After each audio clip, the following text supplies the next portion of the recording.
Ladies and gentlemen, Papa Boris here, playing some more 7 Billion Humans. This puzzle is the first to use the set command, but I'm actually going to do it because I found it to be a really tricky puzzle. The idea is that at the start of the puzzle, each of these cubes generates a random data point, and your job is to replace the big number with the small number, which is trickier than it sounds. So what do? Well, one way to approach it is as follows.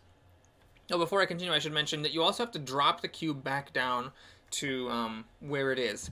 That's actually a really important rule, that you have to drop the cube back down, because while the pickup command is directional, you can like pick up near you, the drop command is not directional. Drop command is just drop. So you have to actually stand on top of the cube, pick it up, and then drop it. Otherwise, you're going to use up a lot of extra lines of code.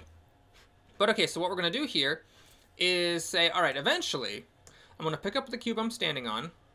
I am going to write it to, I guess I can't change it right now. I'm going to write it to memory 1. This is where I'm going to store the smaller number, and then I'm going to drop it. So all I have to do is, prior to this code, get to be standing on top of the bigger number while having the smaller number in memory 1, and then I'm good to go. So how do I do that? Well, let's do it like this. If the number to the right is the smaller of the two numbers, then what I want to do is set the number on the right to be the smaller number, and I also want to then step to the left, so I'm standing on top of the bigger number. That's kind of the tricky thing about this puzzle, is you commit the memory slot to the smaller number, but you want to stand on top of the bigger number. Now, if that's not the case, then what I want to do is exactly the opposite. I want to set the memory slot to be the number on the left and step to the right. This is one case where it is really important to have an else, because you only want to execute this code if and only if you don't execute the first bit of code. You don't want to do this and that, because if you do that, then you're going to fall into a hole or override your memory with the wrong number. Okay, and so then we're good to go. This if block will make it so that I am standing on top of the bigger number and memory 1 has been set with the smaller number.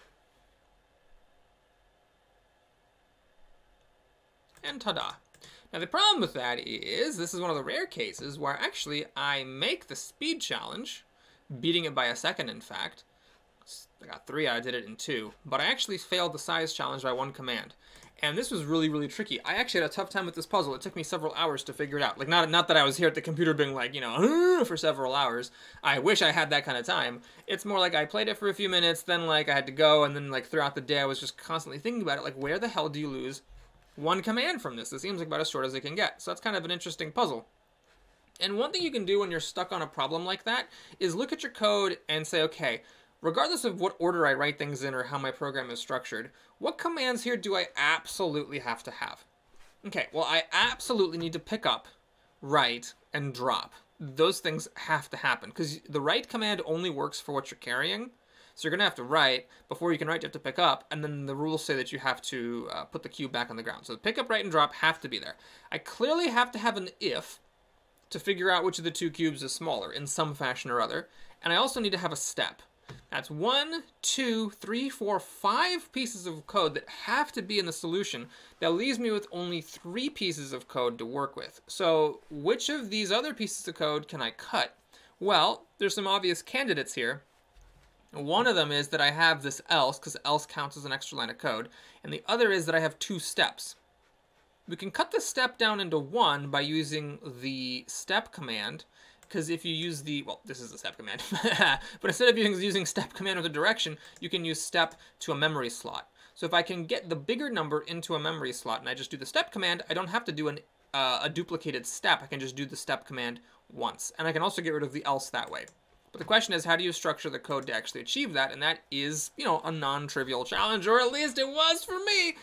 The solution I came up with, which I'm guessing is the intended solution, is that you're going to just assume that the left number is the smaller of the two, while the right number is the bigger of the two. So memory 1 is going to be my small number, and memory 2 is going to be my big number. Okay, but of course, what if the assumption? Oh, and then we do our thing. We're going to step to the big number.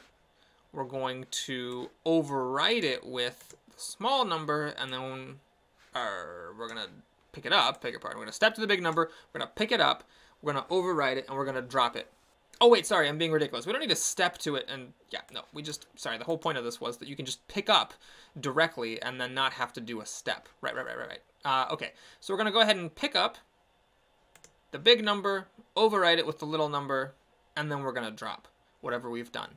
This leaves me with 3 lines of code, because you're allowed to have 8 commands for the optional challenge, with which to basically correct this assumption if it turns out to be wrong. Like, I'm assuming the left number is the small one and the right one is the big one, but if that's wrong, I've got 3 lines of code with which to fix it. And we'll fix it like this, very simply. We'll just say, okay, well, actually, if it's incorrect, if the left number is bigger than the right number, then we basically have to flip these 2 things. We have to say, well, actually, then, why don't we set the small number to be the one on the right, and why don't we set, the big number to be on the left. So now, in 8 lines of code, we did it taking advantage of the pickup command with the memory slot, which will make the worker automatically move to that slot so you don't have to use a step command to get there.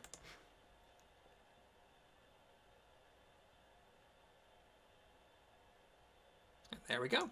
Now this one does not actually do the speed challenge. You can see it fails by a second instead of succeeding by a second, but it does get it done in 8 commands. Thanks so much for watching. I hope you enjoyed it. Please like and or subscribe, and I'll see you again soon. Take care.